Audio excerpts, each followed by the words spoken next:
मोदी ने शपथ ले ली है, नई सरकार का गठन हो चुका है और इस दौरान आरएसएस प्रमुख मोहन भागवत ने मणिपुर हिंसा का जिक्र करके तरह से आईना दिखाने का काम किया है सरकार को।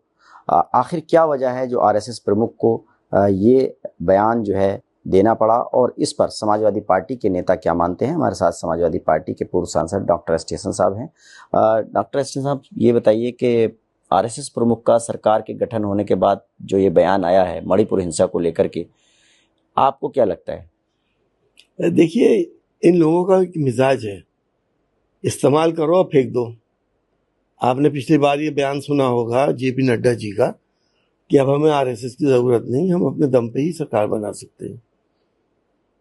तो जाहिर है आरएसएस ने इनके ऊपर बहुत एहसान करे थे और आरएसएस खामोश रही इनकी गलतियों के ऊपर भी।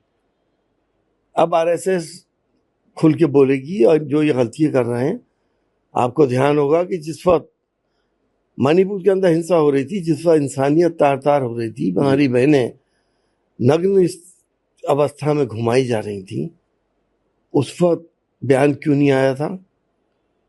क्या इंसानियत के लिए भी सियासत ज़रूरी है?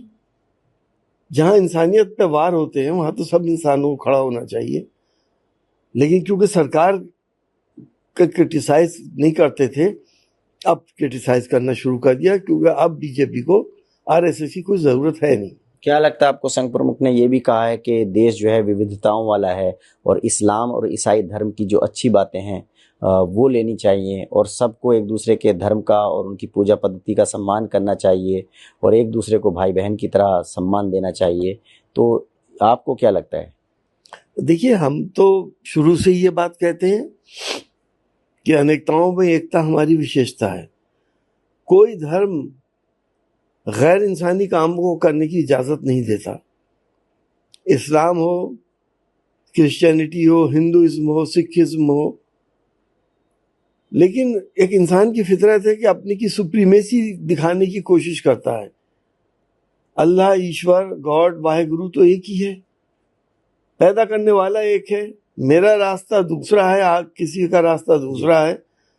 तो हमने अपने आप को बांटकर देश को बांटने की साजिशें करी। सबका पालने वाला, सबका पालनहार एक ही है। तो जो जम्मू कश्मीर में आतंकवादी हमला हुआ है, इसे आप किस तरह से देखते हैं? देखिए, हम इस हमले की बहुत निंदा करते हैं। वो मासूम लोग जिनका कोई कसूर नहीं था, जो अपनी पूजा करने, अपने पैदा करने वाले की उपासना करने जा रहे थे, जिसमें गरीब लोग भी थे और महिलाएं भी थी। ये सरकार और इस सरकार ने हमेशा झूठ बोल बोल के लोगों को भ्रमित किया है कि 370 हट गई और आतंकवाद खत्म हो गया। कोई महीना मुझे ऐसा बता दिए कि वहां पे आतंकवादी घटना ना हो रही हो। बहुत सी ऐसी होती हैं जो आप लोगों तक भी नहीं आती हैं। जब लोग मरते हैं तब आप लोगों को पता चलता है कि हमारे जवान शहीद हो गए या इंसानों की मौत हो गई। तो आतंकवाद तो बराबर जारी है। यकीनी तौर पर यह प्रशासनिक चूक है।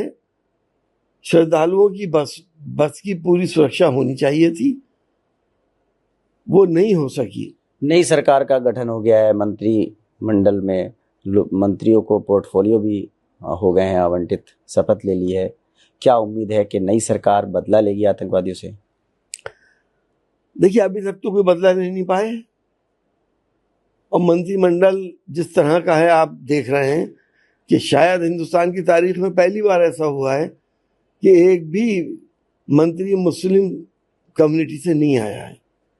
ये सबका साथ सबका विकास करने वाले लोग, ये नारे लगाने वाले लोग अपने गिरेबान में झांक कर देखें कि वो सबका साथ कैसे ले सकते हैं जब आप हिंदुस्तान की दूसरी बड़ी आबादी को ही नेगलेक्ट कर रहे हैं। अब लोकसभा चुनाव तो निमट गया है, विधानसभा की कई सीटें जो हैं खाली हो रही हैं। तो मुरादाबाद की जो कुंदर की विधानसभा सीट है उस पर भी कई दावेदार हैं। क्या लगता है कि आप भी चुनाव लड़ेंगे क्या इस बार विधानसभा से? देखिए, मेरे नेता अखिलेश यादव जी अब मुझे जो भी आदेश देंगे उसका मैं पालन करूंगा। एक गलती मुझसे हुई, अब वो गलती दोबारा रिपीट नहीं होगी। तो विधानसभा उपचुनाव में अगर कुंदर की से पार्टी आपको प्रत्याशी बनाती है तो आप तैयार हैं चुनाव लड़ने के लिए? अगर अखिलेश जी चाहते हैं और उनका आदेश होगा तो उसका पालन किया जाएगा। देखिए, समाजवादी पार्टी के पूर्व सांसद हमारे साथ हैं। उनका कहना है कि जिस तरह से संघ प्रमुख ने बयान दिया है, उससे कहीं ना कहीं ये लगता है कि आरएसएस और भाजपा के बीच में सब कुछ जो है वो ठीक ठाक नहीं है।